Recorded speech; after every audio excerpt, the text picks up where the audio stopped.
sont dans un certain état de sadhana, qu'on appelle Ritambhara Prajna, peuvent entendre des sons au-delà du spectre habituel.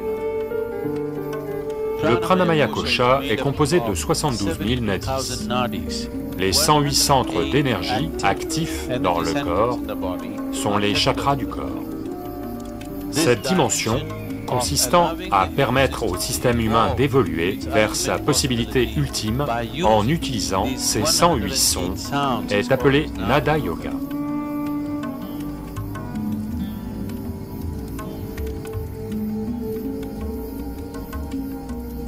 Aujourd'hui, c'est un fait scientifique bien connu, que l'existence tout entière est une réverbération d'énergie.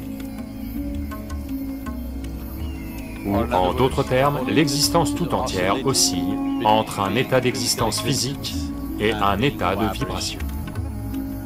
Donc, la source de tout ce qui est physique dans l'existence, aujourd'hui, d'après la science moderne, est une réverbération ou une vibration. Cela a été reconnu par les sciences yogiques, il y a bien des millénaires. Et ils ont dit, l'existence tout entière est un son. Parce que là où il y a une vibration, il y a forcément un son. Une vibration n'est qu'une description, mais dans l'expérience humaine, nous éprouvons toutes les vibrations comme des sons. Parmi les vibrations qui ont lieu dans l'existence, toutes ne sont pas là, tout de suite accessibles à l'oreille humaine. Le spectre des sons, émis par les réverbérations de la création, n'est pas entièrement accessible à l'oreille humaine. Seule une petite bande de fréquence est accessible. Ça, c'est ce qu'on appelle les sons soniques. Ce qui est au-dessus est appelé ultrasonique. Ce qui est en dessous est subsonique.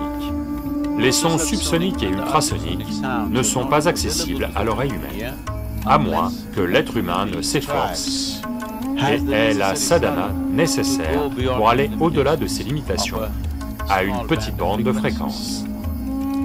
Les gens qui sont dans un certain état de sadhana, qu'on appelle le Ritambhara Prajna, peuvent entendre des sons au-delà du spectre habituel. Autrement, la plupart des êtres humains sont limités à cette petite bande de fréquence. Ce qu'on appelle la musique est un arrangement plus raffiné de ces sons que la création produit déjà. La musique classique indienne en particulier est issue d'une compréhension très profonde du système humain, car toute notre expérience de la vie a essentiellement lieu en nous. La lumière et l'obscurité ont lieu en nous, le son et le silence ont lieu en nous, la joie et le malheur ont lieu en nous, la souffrance et l'extase ont lieu en nous. Chaque expérience humaine n'a lieu qu'en nous-mêmes, jamais en dehors de nous-mêmes, parce que nous sommes la base de notre expérience. Tout ce que l'on fait est basé sur la nature du soi. Pour cette raison, la musique a identifié certaines dimensions du corps qui sont sensibles aux sons que l'on génère ou aux sons qui viennent à nous. Le système humain est vu comme un ensemble de 5 koshas, ou 5 strates, ou couches du corps.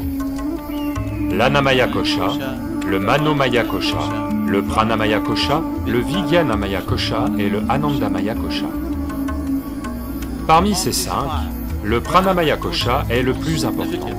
Le Pranamaya Kosha est composé de 72 000 nadis qui se rejoignent et se redistribuent de 114 façons importantes. C'est-à-dire qu'il y a 114 boîtes de jonction dans le système humain. Parmi celles-ci, 2 sont en dehors de la nature physique et 112 sont à l'intérieur. Sur ces 112, 4 sont en grande partie dormantes. Donc les 108 centres d'énergie actifs dans le corps sont les chakras du corps. À partir de là, ces 108 sont divisés entre la droite et la gauche, sous la forme d'Ida et de Pingala. Il y en a 54 de chaque côté. Partant de là, on a formé un alphabet sanskrit de 54 sons. Ces 54 sons, par deux manifestations, féminines et masculines, ça en fait 108. Ces 108 sons, c'est 54 en deux nuances ou deux manifestations, et faisant 108, ont une importance et tout le système musical a évolué à partir de ces 108.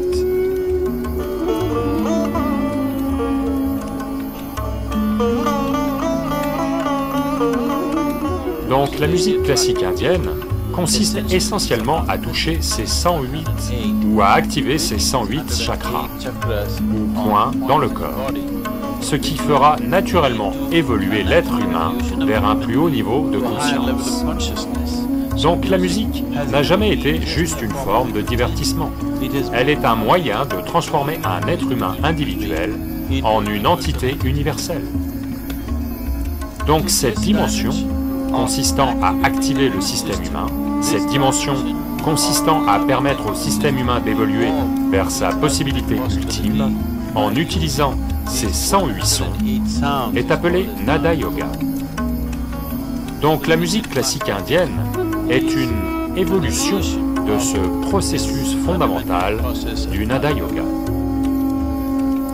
Si l'on écoute la musique avec l'implication nécessaire, ou si l'on s'implique dans le processus qu'on appelle la musique classique, il ne s'agit pas que de sensations corporelles agréables, il ne s'agit pas que d'émotions douces que l'on éprouve.